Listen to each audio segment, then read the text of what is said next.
बिस्मिल्लाहिर्रहमानिर्रहीम। शुरू करता हूँ अल्लाह के पाक नाम से जो बहुत बड़ा मेहरबान नहायत रहने वाला है।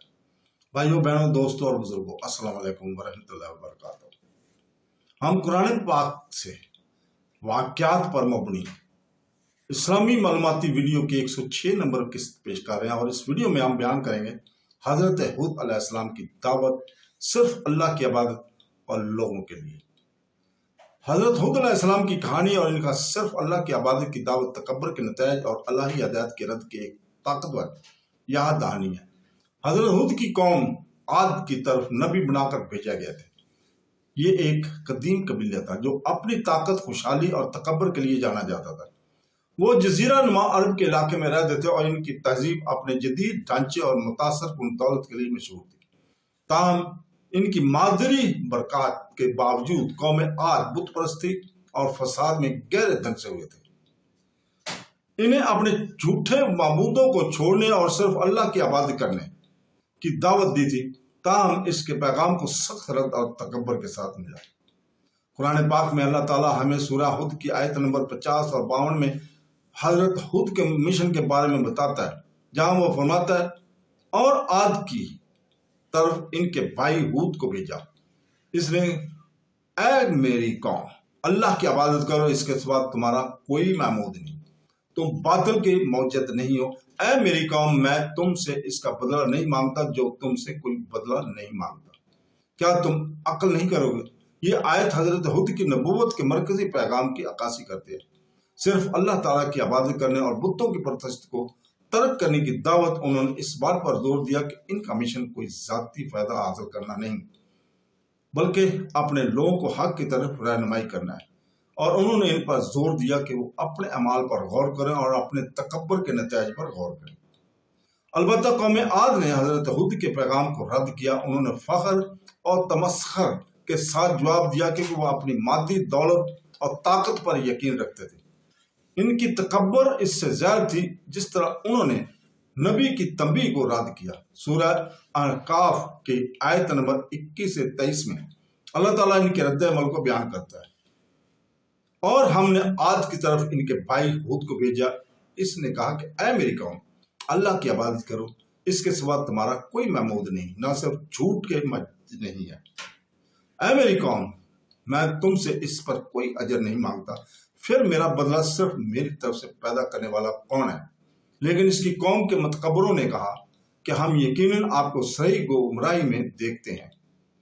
इसके पैगाम और निशानी के वादा होने के बावजूद उन्होंने इसका मजाक उड़ाया और इस पर गुमराह होने का इल्जाम लगाया। वो समझते थे कि इनकी मादी कामयाबी और इनकी ताकत इनकी बर्तरी का सबूत है और वो अपनी सालियतों से बढ़कर किसी अलग ताकत के सामने सख्त तस्लीम हम करने का ख्याल को नहीं समझ सकते थे। एक और आयत सूरह अहकाफ की आयत नंबर 24 से 25 में कुरान पाक ने कौम आद के तकब्बर का तज़किरा किया है। और जब उन्होंने एक बादल को अपनी वादी के करीब आते देखा तो कहने लगे यह बादल है जो हम पर बारिश ला रहा है, बल्कि ये वो चीज है जिसके तुमने जल्दी की थी, जिसमें दर्दनाक अजाब है। वो अपने रब के हुक्म से हर चीज को तबाह कर देती है और वो ऐसे हो गए कि इनके घरों के सिवा कुछ नजर ना आता। कौम आद ने अपने गुरूर में आने वाले तूफान को बरकत और खुशहाली की अलामत से ताबीर किया। ताहम अल्लाह ताला ने नाज़िल फरमाया कि यह बारिश का बादल नहीं बल्कि अज़ाब का तूफान था जो उन्हें तबाह कर देगा। इनके तकब्बर और कुफ्र ने इनके हालात की हकीकत से अंधा कर दिया। कुरान पाक इस बात पर भी रोशनी डालता है कि किस तरह कौम आद को न सिर्फ हजरत हुद ने बल्कि इनके इर्द गिर्द मौजूद कुदरती अलामात से भी मुतबा किया था। उन्होंने जिस खुशहाली से लुत्फ अंदोज हुए, इनके बुलंद और बाला ढांचे और इनकी ज़हरी नाकाबिल तस्करियात अल्लाह ताला की तरफ से तोबे थे, लेकिन वो इनको इनकी रहमत की निशानी के तौर पर पहचानने में नाकाम रहे। सूरह अल-शम्स की आयत नंबर 6 से 10 में अल्लाह ताला ने ऐसे लोगों की खसूसियत बयान की है जिन्होंने नेकी को ठकराने का इंतखाब किया और इसकी जात और इसकी जिसने इसको दुरुस्त किया और इससे इसकी शरारत और नेकी से मुतासर किया वो कामयाब हुआ। जिसने इसको पाक किया और वो नाकाम हुआ जिसने इसको फसाद फैलाने से रोका। खुद अक्कासी और आजी और भी फिर भी कौम आद ने इस पर ध्यान नहीं दिया। حضرت ہود کی اپنی قوم کی حق کی طرف بلانے میں استقامت کا ثبوت حدیث کی ادب سے بھی ملتا ہے۔ نبی کریم صلی اللہ علیہ وسلم نے اہل ایمان کو ماضی کی قوموں کی تکبر سے خبردار کیا۔ صحیح مسلم کی ایک حدیث میں ہے کہ رسول پاک صلی اللہ علیہ وسلم نے فرمایا، قوم عاد لوگوں میں سے سب سے زیادہ متکبر تھی۔ وہ کہتے تھے کہ ہم سے زیادہ طاقت میں کون ہے، لیکن جب ان پر اللہ کا عذاب آیا تو وہ اس سے بچ نہ سکے، یہ سوچ کر کہ ان کی طاقت اور مادی دولت انہیں عذاب الہی سے بچا نہیں سکتی۔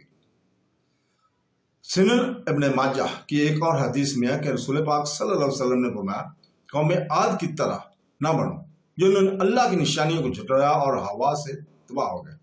یہاں ہوا سے مراد وہ طاقتور طوفان ہے جس نے قوم عاد کو صفایا کر دیا۔ یہ ان کی تکبر اور ان کے پیغمبر کے پیغام کو جھٹلانے کا عذاب الہی تھا۔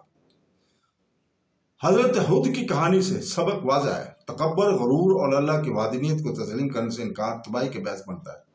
قوم عاد کو توبہ کرنے، حضرت ہود کی ہدایت پر عمل کرنے کا کافی موقع فراہم کیا گیا تھا، لیکن ان کی مادی دولت، قوت اور ارادی نے انہیں اپنے حال کی حقیقت سے اندھا کر دیا تھا۔ آخرکار ان کا تکبر ان کا خاتمہ بن گیا۔ اللہ تعالیٰ کے عذاب نے ایک تباہ کن آندھی کی شکل اختیار کر لی جو کئی دنوں تک جاری رہی۔ کفار کو نیست و نابود کر دیا گیا اور ان کی تہذیب کا کوئی نشان باقی نہ رہا۔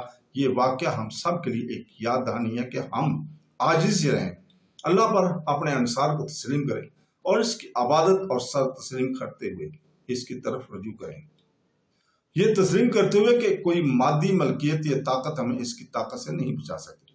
قوم عاد کے تکبر، جیسا کہ قرآن اور حدیث میں دکھایا گیا ہے، ان تمام لوگوں کے لیے ایک لازوال وارننگ ہے جو یہ سمجھتے ہیں کہ ان کی دنیاوی کامیابیاں اللہ کی مرضی کے خلاف ہو سکتی ہیں۔ یہ ہمیں عاجزی کی اہمیت اور اللہ تعالیٰ کے علاوہ کسی اور چیز پر توکل کرنے کی فضولیت سکھاتی ہے۔